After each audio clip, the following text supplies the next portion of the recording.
बिस्मिल्लाहिर्रहमानिर्रहीम। अस्सलाम वालेकुम students, here your instructor Mohammad Irfan Qayyum and welcome to my YouTube channel success teacher.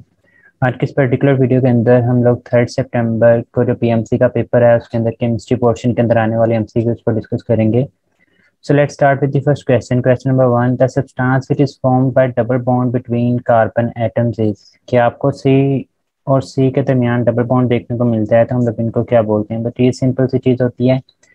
जिनके दरमियान सिंगल बॉन्ड पाया जाएगा उसको अल्केन बोलते हैं, जिसमें डबल बॉन्ड पाया जाता है अल्कीन बोलते हैं, जिसमें ट्रिपल बॉन्ड पाया जाता है उसको अल्काइन बोलते हैं। एल्डिहाइड में आल तो आपको डबल बॉन्ड देखने को मिलता है लेकिन वो सी डबल बॉन्ड ओ के दरमियान देखने को मिलता है। यहाँ पे हमारे पास कार्बन और हाइड्रोजन, कार्बन और ऑक्सीजन के दरमियान डबल बॉन्ड देखने को मिला है, कार्बन और कार्बन के दरमियान डबल बॉन्ड देखने को नहीं मिला, तो यहाँ पे हमारे पास जो राइट ऑप्शन है वो अल्कीन आ जाएगा। सिंपली 9th की क्लासेस में मैं इसी तरह से पढ़ाता हूँ कि हम लोग उन्हें वर्ड, जिस तरह से सेफ्टी होता है, सेफ्टी के एफ को रिप्लेस करवा देता हूँ डी के साथ, तो ये वर्ड बनता है सेफ्टी। अब आपके पास अल्केन, अल्केन और अल्काइन में सिर्फ ए ई वाई का डिफरेंस आता है। अगर हमारे पास एस से सिंगल बॉन्ड होगा तो वो ए से अल्केन कहलाएगा, डी से डबल बॉन्ड होगा तो ई से अल्कीन कहलाएगा, और टी से ट्रिपल बॉन्ड होगा तो वाई से अल्काइन कहलाएगा। तो ये सिंपल सी बात है कि हमारे पास कार्बन और कार्बन के दरमियान डबल बॉन्ड है तो इसको हम लोग अल्कीन बोल रहे होते हैं। क्वेश्चन नंबर 2 है, which one of the following is widely use for the estimation of glucose in blood and urine. Glucose क्या है? ग्लूकोज हमारे पास एक एल्डो शुगर होती है, मीन टू से इसके अंदर एल्डिहाइड ग्रुप पाया जाता है। और एल्डिहाइड के लिए आप लोग जो टेस्ट पढ़ते हैं वो हमारे पास ल्यूकेस टेस्ट तो हम लोग आइडेंटिफिकेशन ऑफ अल्कोहल्स के लिए इस्तेमाल करते हैं। इसी तरह से जो बेयर्स टेस्ट होता है वो आप लोगों ने एल्कीन से केस में पढ़ा, ये तो हमारे पास राइट ऑप्शन नहीं है। पीछे दो चीजें आती हैं, Fehling solution and Benedict solution test. बच्चे ये हमारे पास बेसिकली केपीकी की बुक से जो है वो एस एच एमसीक्यूज उठाया गया और वहाँ पे लिखा हुआ है कि फेलिंग सोल्यूशन टेस्ट जो है वो हम लोग इस्तेमाल करते हैं for the determination of glucose in blood and urine. But ये अगेन मैं आप लोगों को ये रिकमेंड करूंगा कि अपनी अपनी बुक्स के ऊपर फोकस करें। देखें बच्चे, 1 2 3 मैक्सिमम 5 एमसीक्यूज इधर उधर से आप ही जाते हैं, तो अगर आप लोगों की मेहनत हुई तो अल्लाह ताला जरूर जो है वो आप लोगों को उस चीज़ का फल दे देंगे। इन्हीं दोनों में से आप लोगों ने किसी ना किसी एक को सिलेक्ट करना होगा, अल्लाह ताला ने चाहा तो आप लोगों का वो ठीक हो जाएगा। लेकिन बच्चे सिर्फ 4 5 एमसीक्यूज की खातिर अब आप लोग अपना तमाम फोकस जो है वो दूसरी तमाम की तमाम बुक्स की तरफ करेंगे तो ये बात बिल्कुल भी ठीक नहीं होगी। बेसिक कॉन्सेप्ट्स के साथ जुड़ रहे हैं, मैं बार बार हर डिस्कशन के अंदर कह रहा हूँ कि वो बेसिक कॉन्सेप्ट ही चेक कर रहे हैं, तो उस चीज़ों से जो है वो आप लोगों की चीज़ें क्लियर हो जाएंगी। तो यहाँ पे हमारे पास जो राइट ऑप्शन है वो फेलिंग सोल्यूशन टेस्ट था। क्वेश्चन नंबर 3 को देखने कहता है कि one propanol reacts with ZnCl2 what will happen. और जिन बच्चों ने मुझे ये एमसीक्यूज बताए उन्हें इसके शायद राइट ऑप्शन जो थे वो याद नहीं है। लेकिन बेटे हमारी बुक के अंदर अल्कोहल्स के रिएक्शन जहाँ पे उसने सी ओ बॉन्ड ब्रेकेज लिखी हुई है वहाँ पे हमारे पास एक रिएक्शन गिवन है in the presence of ZnCl2 rather than with ZnCl2। हमारे पास यहाँ पे ZnCl2 जो है वो एज अ कैटलिस्ट एक्ट करता है। होता क्या है, हमारे पास जितने कार्बन वाला आपके पास अल्कोहल होगा, लाइक यहाँ पे देखें प्रोपानोल है तो हम लोग C3H7OH को ड्रा कर लेते हैं। ये हमारे पास क्या है, हमारे पास प्रोपानोल है। हम लोग इसका रिएक्शन करवाते हैं HCl के साथ इन दी प्रेजेंस ऑफ ZnCl2, तो हमारे पास क्या होता है, न्यूक्लियोफिलिक सब्स्टिट्यूशन रिएक्शन होता है। बच्चे याद रखें, जब भी नेगेटिव स्पीशीज नेगेटिव को रिप्लेस करती है तो यहाँ पे हमारे पास क्या होता है, ये न्यूक्लियोफिलिक सब्स्टिट्यूशन रिएक्शन होता है। तो आपके पास C3H7 के साथ Cl जो है वो बनेगा, मीन से आप लोगों के पास प्रोपाइल हैलाइड की फॉर्मेशन जो है वो हमारे पास हो रही होती है। तो यहाँ पे जो राइट ऑप्शन था वो हमारे पास C3H7Cl प्रोपाइल हैलाइड है वो हमारे पास बनेगा। बेसिकली यहाँ पे क्लोरीन का इस्तेमाल किया गया है तो प्रोपाइल क्लोराइड जो है हमारे पास बन रहा होता है। क्वेश्चन नंबर 4 देखिए कहता है out of 280 isotopes that occur in nature dash have even mass number and even atomic number. तो बच्चे ऐसे टेज आइसोटोप्स वाले टॉपिक में बुक की स्टेटमेंट है कि हमारे पास आउट ऑफ 280 आइसोटोप्स जो कि कुदरत के अंदर पाए जाते हैं, 280 में से जो हमारे पास 154 होते हैं उनके जो मैसेज होते हैं वो हमारे पास इवन होंगे। ये बहुत अच्छा एक चार्ट सा बनता है। यहाँ पे इतना टाइम नहीं है कि हम लोग इसको बनाएं। इवन के लिए 154 होते हैं जो हमारे पास सोर्ड होते हैं, उसके लिए जो है वो हमारे पास 1 to 6 नंबर होते हैं। तो यहाँ पे हमारे पास जो राइट ऑप्शन है वो 154 हमें देखने को मिल रहा होता है। क्वेश्चन नंबर 5 देखने कहता है कि one mole of different compound है। हम लोग दो डिफरेंट कंपाउंड ले लेते हैं, उनका एक एक मोल, लाइक हम लोग कहते हैं कि हमारे पास CH4 मौजूद है एक, और दूसरी तरफ हमारे पास मौजूद है ग्लूकोज। ये दोनों के दोनों क्या हमारे पास कंपाउंड है। हम लोग इनके पहले मैसेज लिख लेते हैं क्योंकि यहाँ पे मैथ और मॉलिक्यूल्स को लेकर डिस्कशन की गई है, तो हम लोग इन्हीं दोनों चीज़ों को देखते हैं। तो CH4 का जो मैथ होता है वो हमारे पास 16 ग्राम होगा, जबकि 1 मोल ऑफ ग्लूकोज का जो मैथ होता है वो हमारे पास 180 ग्राम होता है। आपको यहाँ से पता लग गया कि आप लोगों के मैसेज हैं वो डिफरेंट है, लेकिन क्या इनके नंबर ऑफ मॉलिक्यूल सेम होते हैं? बट हमने क्या लिया, हम लोगों ने दोनों चीज़ों का एक एक मोल लिया। और याद रखें 1 मोल ऑफ अ सब्सटेंस, चाहे 1 मोल एलिमेंट हो, चाहे 1 मोल मोलेकुलर कंपाउंड हो, चाहे 1 मोल आप लोगों के पास आयनिक कंपाउंड हो, चाहे 1 मोल आयनिक स्पीशी हो, उनके अंदर जो नंबर ऑफ पार्टिकल्स होते हैं वो हमारे पास हमेशा एवोगाड्रो नंबर के बराबर होते हैं। तो यहाँ पे भी आपके पास 6.02 इंटू 10⁻23 मॉलिक्यूल्स ही होंगे, और यहाँ पर भी आपके पास 6.02 इंटू 10⁻23 मॉलिक्यूल्स ही होंगे।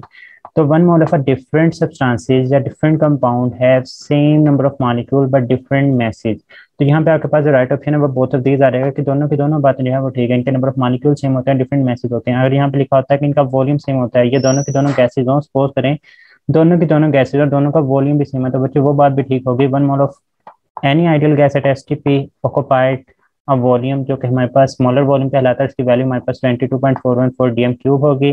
अगर वो आपसे सीएम क्यूब में पूछता है तो 22414 सीएम क्यूब होगी। अगर वो आपसे मीटर क्यूब में पूछता है तो वो हमारे पास 0.022414 मीटर क्यूब जो है वो आप लोगों के पास वैल्यू देखने को मिली होती है। क्वेश्चन नंबर 6 को देखें, कहता है कि जो following is used to locate position of double bond in a compound, कि हम लोग डबल बॉन्ड की पोजीशन को लोकेट करने के लिए कौन सा इस्तेमाल करते हैं। तो बच्चे डिहाइड्रेशन तो हमारे पास अल्काइन में भी होती है, अल्कीन में भी होती है, तो ये तो हम लोग इस्तेमाल नहीं करते। ओजोनोलाइसिस को इस्तेमाल करते हैं। मार्कोनिकोव रूल भी अनसैचुरेटेड कंपाउंड में होता है, तो ये भी नहीं हो सकता। ऑक्सीडेशन विद KMnO4 हमारी बुक के अंदर अल्कीन के अंदर लिखा हुआ है कि this test is used to check the unsaturation in compound, mean to say ये हमारे पास अल्कीन के लिए भी होता है और अल्काइन के लिए भी होता है। ये एज इट इज बुक की लाइन है कि KMnO4 के साथ, यहाँ पे हमारी बुक के अंदर हाइड्रोक्सिलेशन लिखा है, वहां पे उसने लाइन लिखा है कि इसको अनसैचुरेशन मीन टू से डबल बॉन्ड और ट्रिपल बॉन्ड दोनों को चेक करने के लिए इस्तेमाल किया जाता है। जबकि ओजोनोलाइसिस के केस में बात लिखी हुई है कि ozonolysis used to check the position of double bond in a compound. तो यहाँ पे हमारे पास जो राइट ऑप्शन है वो स्पेसिफिकली ओजोनोलाइसिस आ जाएगा। आल्सो डेल्टा वाले को भी हम लोग इस्तेमाल करते हैं, लेकिन जो राइट ऑप्शन है वो हमारे पास ओजोनोलाइसिस आएगा। क्वेश्चन नंबर 7 है the bond present in oligosaccharides. तो ये मैक्रोमोलिक्यूल से क्वेश्चन। ओलिगोसैकेराइड आप लोग डाइसैकेराइड्स के अंदर पढ़ते हैं, और इसके दरमियान जो बनने वाला बॉन्ड होता है वो हमारे पास ग्लाइकोसिडिक बॉन्ड होता है। ये आप लोगों ने बायोलॉजी चैप्टर नंबर 2 के अंदर भी इंफॉर्मेशन पढ़ी हुई है। फैक्ट हमारे पास यहाँ पे जो राइट ऑप्शन है वो 4 ही आ जाएगा। क्वेश्चन नंबर 8 देखते हैं, कहता है which of the following is correct order of reactivity. तो बच्चे जो करेक्ट ऑर्डर ऑफ रिएक्टिविटी होता है, यार अल्कीन सबसे ज्यादा रिएक्टिव होते हैं, उसके बाद हमारे पास एल्काइंस आते हैं, उसके बाद बेंजीन आते हैं, सबसे लास्ट पे जो है हमें एल्केन देखने को मिलता है। तो यहाँ पे हमारे पास जो राइट ऑप्शन है वो अल्फा देखने को मिलेगा, ये भी एक फैक्ट है। क्वेश्चन नंबर 9 देखेंगे, कहता है कि सिंबल, ये जो डबल लाइन लगी होती है वर्टिकल लाइन, ये रिप्रेजेंट करता है बच्चे शार्प पिच को रिप्रेजेंट करता है। अगर मैं आप लोगों के सामने गैल्वेनिक सेल की ही बात करता हूँ तो बच्चे याद रखें गैल्वेनिक सेल के अंदर हमारे पास दो चीजें, एक तरफ एनोड होता है, दूसरी तरफ कैथोड होता है, मतलब ऑक्सीडेशन और हमारे पास रिडक्शन। कोई भी आपके पास सेल हो तो सबसे पहले हम लोग ऑक्सीडेशन वाले सेल को लिखते हैं, मीटर से हम लोग पहले किसको लिखते हैं, हम लोग जिंक वाले सेल को लिखेंगे, और उसके बाद हम लोग लिखते हैं रिडक्शन वाले सेल को, मीटर से कॉपर वाले को हम लोग बाद में लिख रहे होते हैं। और चाहे ऑक्सीडेशन को लिखना हो चाहे रिडक्शन हो, याद रखें पहले हम लोग जो रिएक्टेंट होता है, ऑक्सीडेशन के केस में हमारे पास रिएक्टेंट क्या होता है, जिंक सॉलिड जो है हमारे पास रिएक्टेंट होता है, हम लोग वो लिखेंगे।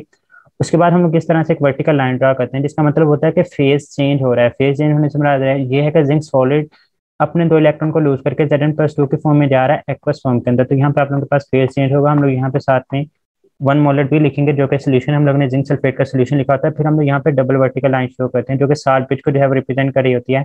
उसके बाद हम लोग रिडक्शन वाले सेल को लिखेंगे, तो वहाँ पे हमारे पास अगेन पहले रिएक्टेंट को लिखा जाएगा। तो यहाँ पे रिएक्टेंट कौन सा होता है, Cu+2 होता है, जो कि एक्वस सोल्यूशन में मौजूद होता है 1 मोलर में। और फिर ये 2 इलेक्ट्रॉन को गेन करके यहाँ पे अगेन आप लोगों के पास एक वर्टिकल लाइन आएगी, और ये हमारे पास कन्वर्ट हो जाता है कॉपर सॉलिड में इलेक्ट्रॉन को गेन करने के बाद। तो इस तरह से आप लोगों से रिप्रेजेंटेशन भी पूछी जा सकती है, पहले किस सेल को लिखते हैं, बाद में किस सेल को लिखते हैं। ऑक्सीडेशन में रिएक्टेंट को पहले लिखा जाएगा, रिडक्शन में भी रिएक्टेंट को पहले लिखा जाएगा। हम लोग एक वर्टिकल लाइन ड्रा करते हैं जो कि फेज चेंज को रिप्रेजेंट कर रही होती है। तो यहाँ पे हमारे पास जो राइट ऑप्शन है वो 4 ही आ जाएगा। क्वेश्चन नंबर 10 देखें, कहता है कार्बोक्सिलिक एसिड कंसिस्ट ऑफ। बच्चे कार्बोक्सिलिक एसिड के अंदर हमारे पास C डबल बॉन्ड O भी होता है, जो कि हमारे पास कार्बोनिल ग्रुप है, और साथ में हमारे पास OH भी होता है, जो कि हाइड्रोक्सिल ग्रुप को रिप्रेजेंट करता है। मीटर से इसके अंदर कार्बोनिल ग्रुप और हाइड्रोक्सिल ग्रुप दोनों के दोनों मौजूद होते हैं। तो राइट ऑप्शन बोथ एंड भी आ जाएगा। अगर 40 को देखें तो कार्बोक्सिल एंड हाइड्रोक्सिल, इस पूरे ग्रुप को कार्बोक्सिल बोलते हैं। उसने साथ में लिखा है कि हाइड्रोक्सिल ग्रुप, तो कार्बोक्सिल के साथ हाइड्रोक्सिल नहीं होता, in fact carbonyl plus hydroxyl group होता है। इस वजह से हमारे पास यहाँ पे जो राइट ऑप्शन है वो डेल्टा आ जाएगा। क्वेश्चन नंबर 11 है, कहता है कि octet rule is not followed by the formation of. तो बेटा इसका सिंपल सा फार्मूला ही होता है, मैं आपको फार्मूला ही बता देता हूँ, आप लोग उससे प्रिडिक्ट करेंगे। फार्मूला हमारे पास ये होता है कि group number of central atom, group number of central atom लिखना है, प्लस आप लोगों ने number of bonded atom with single bond, number of bonded atoms with single bond. जितने भी बॉन्डेड एटम्स होते हैं किसके साथ, विद सिंगल बॉन्ड, हम लोग उसको लिखते हैं। अगर तो आपके पास आंसर 8 आ जाता है तो हमारे पास ऑक्टेट रूल फॉलो होगा, अगर आंसर 8 नहीं आता तो वो रूल फॉलो नहीं होगा। अभी देख लेते हैं NH3 नाइट्रोजन किस ग्रुप से बिलोंग करता है, आप कहेंगे सर 5 से, हम लोग 5 लिख लेते हैं। Plus number of bonded atom with single bond, तीनों के तीनों हाइड्रोजन जो है वो सिंगल बॉन्ड की वजह से अटैच होते हैं, तो हमारे पास यहाँ पे 3 आ जाएगा, तो 5+3 आंसर 8 आ रहा है। आप कहेंगे सर ये बिल्कुल फॉलो होगा। CF4 की बात करते हैं, कार्बन ग्रुप 4 से बिलोंग करता है, प्लस चारों के चारों फ्लोरीन सिंगल बॉन्ड की मदद से अटैच होते हैं, तो 4+4 आंसर आपके पास आ गया 8। PCl5 की बात करते हैं, फॉस्फोरस है, उसके साथ 5 क्लोरीन जो है वो अटैच है। फॉस्फोरस ग्रुप 5 से बिलोंग करता है, पांचों क्लोरीन सिंगल बॉन्ड की मदद से अटैच है, तो 5+5 आपके पास आंसर है। 10 मीटर से ये ऑक्टेट रूल को फॉलो नहीं करता, यही हमारे पास राइट ऑप्शन है। CCl4 की बात कर लेते हैं, तो हमारे पास कार्बन है और चारों तरफ क्लोरीन मौजूद है, तो कार्बन का ग्रुप नंबर 4 है, चारों के चारों सिंगल बॉन्ड की मदद से अटैच है, तो हमारे पास आंसर 8 आता है। तो अगेन ये हमारे पास क्या कर रहा है, ये ऑक्टेट रूल को फॉलो कर रहा है। तो ये चंद क्वेश्चन थे जो कि मुझे 3 सितंबर वाले बच्चों से मिले हैं। बहुत ही कम बच्चे थे इस टेस्ट के अंदर एज कम्पेयर टू जो हमारे पास पहले टेस्ट है उनके मुकाबले में। तो यही क्वेश्चन मिले, इंशाल्लाह जो नेक्स्ट डिस्कशंस होंगी मैं ऑन द टाइम आप लोगों के लिए रिकॉर्ड कराऊंगा। एक्चुअली कल मुझे मिले ही नहीं है क्वेश्चन, मैं बहुत ज़्यादा कोशिश की, ये बहुत मुश्किल से मिले हैं क्वेश्चन। उम्मीद करता हूँ आप लोगों को डिस्कशन पसंद है। अगर डिस्कशन पसंद है तो अपने दोस्तों के साथ लाजमी तौर पर शेयर कीजिएगा। दुआ में याद रखिएगा कि हमारे अल्लाह हाफिज़।